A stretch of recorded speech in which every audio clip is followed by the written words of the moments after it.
Hey everyone, Sarah here, and this feels so weird. I don't remember the last time that I actually talked in a video.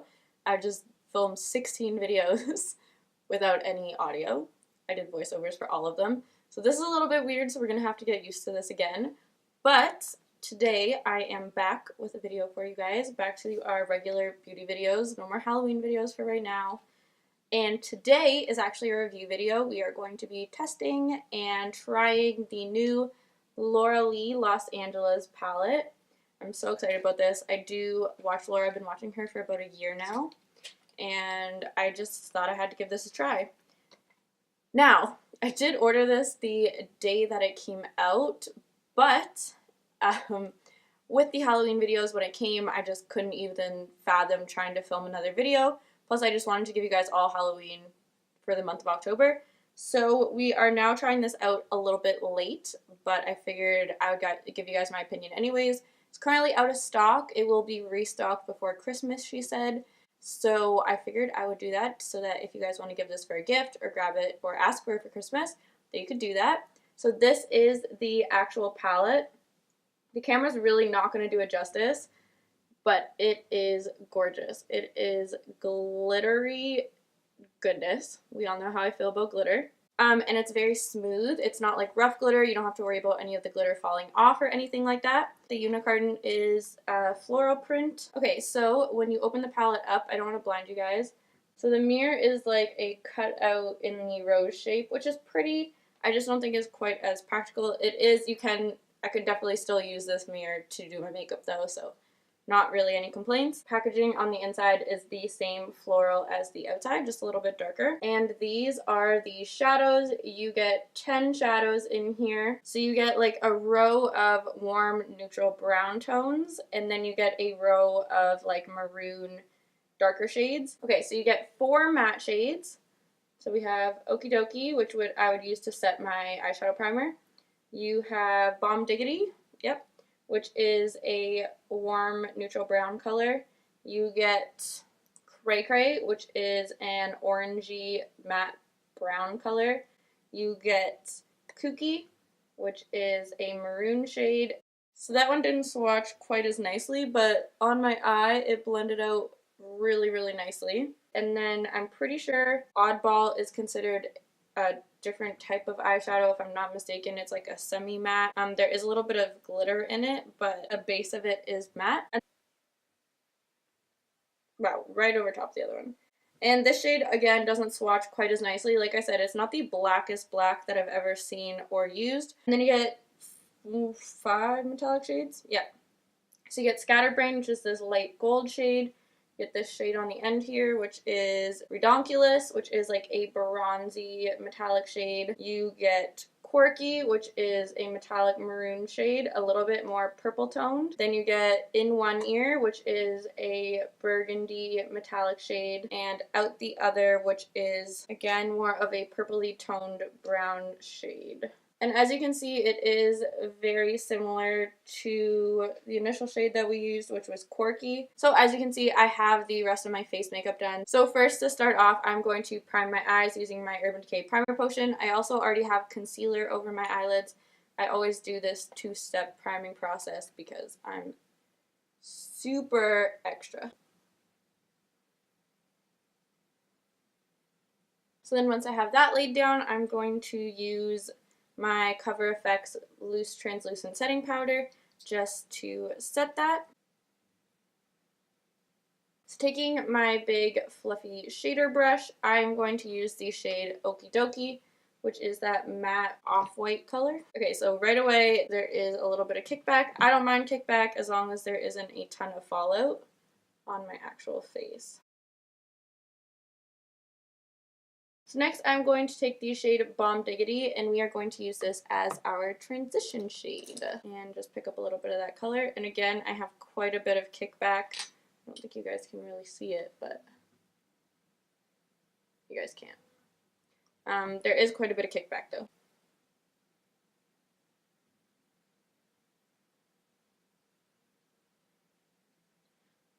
So right away, it went on really nicely and blended out really well. The color isn't insanely pigmented, but sometimes that's almost better because if you apply eyeshadow in one spot and it's too pigmented, it kind of stays there and doesn't blend out. So I would rather have to build the shadow up a little bit more than have too much initially. Okay, they like blend out super effortlessly, at least this color does. Okay, I really like that so far.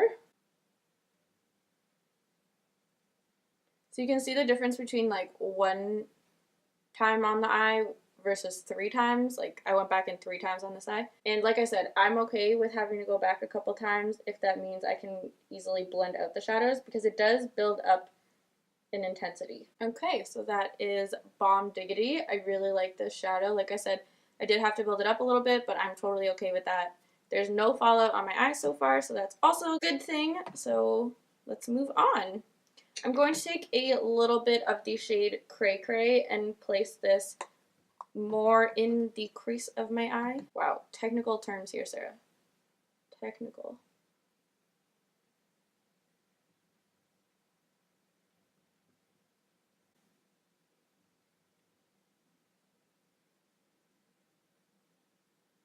And lately I've been having like a spot on my eye where the eyeshadow doesn't want to stick and it skips, and I have to really struggle with blending that, but I'm not having that problem at all with these shadows. That darker shadow blended super nicely and faded into the transition shade that we have. So again, really liking these so far. So I probably will end up using my finger with these shades, but I'm going to try and use a brush for the sake of the video. So I'm going to take the shade Quirky, which is the more purple toned shadow here, and I'm going to try and pick it up on a brush, and we'll see how that works.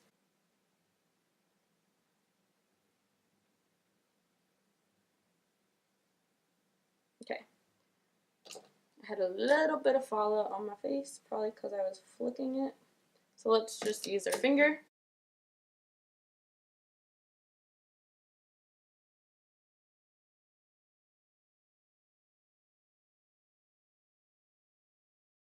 Next, I'm going to go in without the other, and again, I'm just going to use my finger. I'm going to place this on the outer half of my eye. Now, I feel like this shadow and Quirky are very, very similar. Like, to be honest, I'm not seeing much of a difference on my eye. Maybe a tiny, tiny bit. The texture feels a little bit different.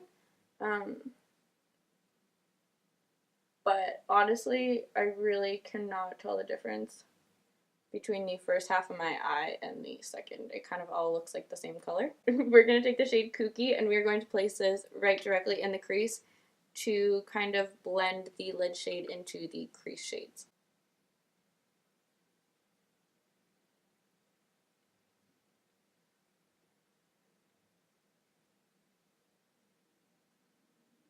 This shade is blending out really, really nicely, not patchy at all, and it's doing exactly what I wanted it to, blend the warm tone transition shades into the lid shades. So I'm going to go back in with our original crease brush and just blend those shades out.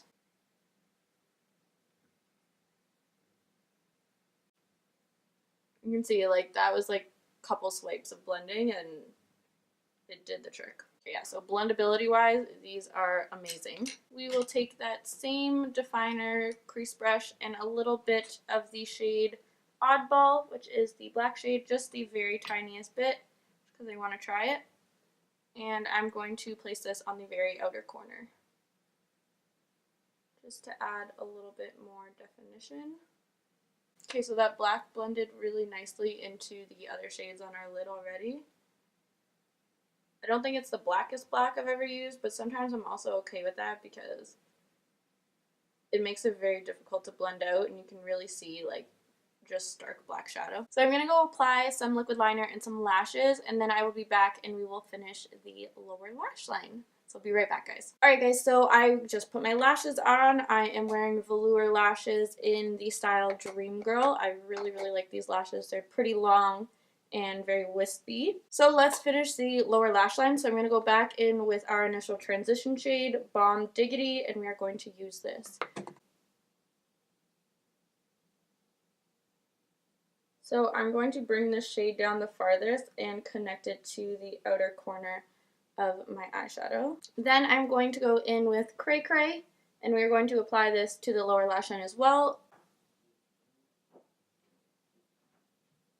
So next, taking the shade Kooky, and I'm just going to apply this closest to the lash line just to incorporate some of that purple tones. So I'm just taking my Too Faced black pencil liner and I'm going to apply this to the waterline.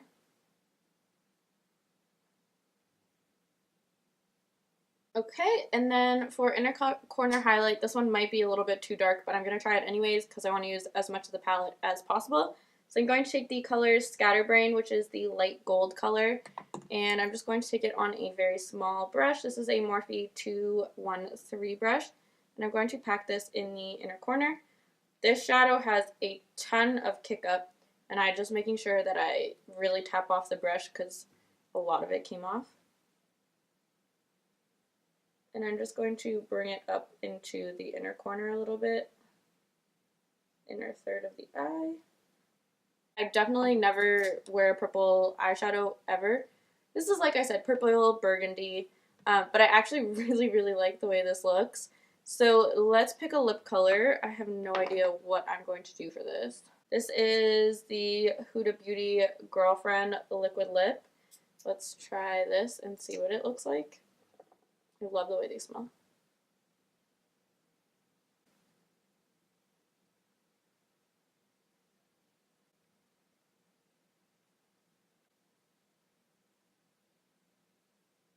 Alright guys, so this is the completed look. I really love the way this eyeshadow looks.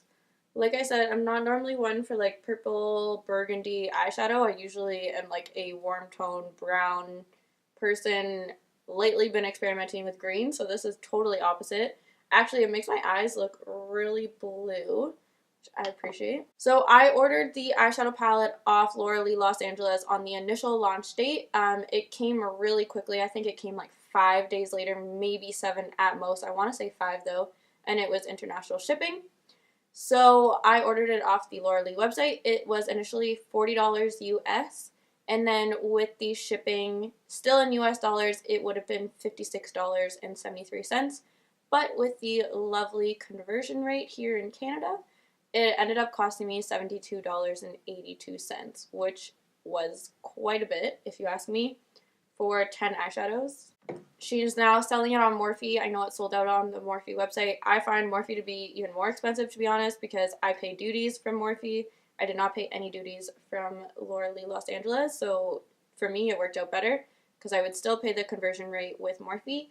I know she also said she's releasing it on Beauty Bay. I have no idea how much that'll be for her UK customers. So packaging, A+ in my books. I love the glitter. It is super glittery. Like I said, there'll be no fallout because it's like coated. The actual shades themselves, obviously nothing crazy that you haven't seen before, but the blendability of them is amazing. It's definitely comparable to my Jaclyn Hill palette, which is, I think at the moment, my all-time favorite eyeshadow palette. Those blend out like nothing I've ever used before, and these are the same quality, I would say. I can see myself using this on an everyday basis. This is much more compact and easy to travel with compared to the Jaclyn Hill palette, and it's more of like an everyday palette.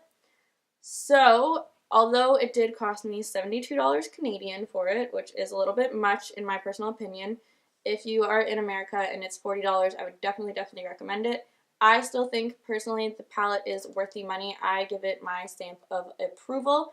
I really like it, and I already know I will be reaching for it all the time. Okay, look at this packaging. I already know I will be reaching for it all the time, and it was so easy to blend. The colors were very pigmented, and like I said, they're right up my alley. So guys, all in all, I'm giving this a big thumbs up from me. Alright guys, so that is it for today's video. If you liked it, be sure to give it a thumbs up, and don't forget to subscribe so you can see more videos from me. And we will have lots of holiday videos coming up, so definitely hit that subscribe button. And I will see you all very soon. Bye everyone!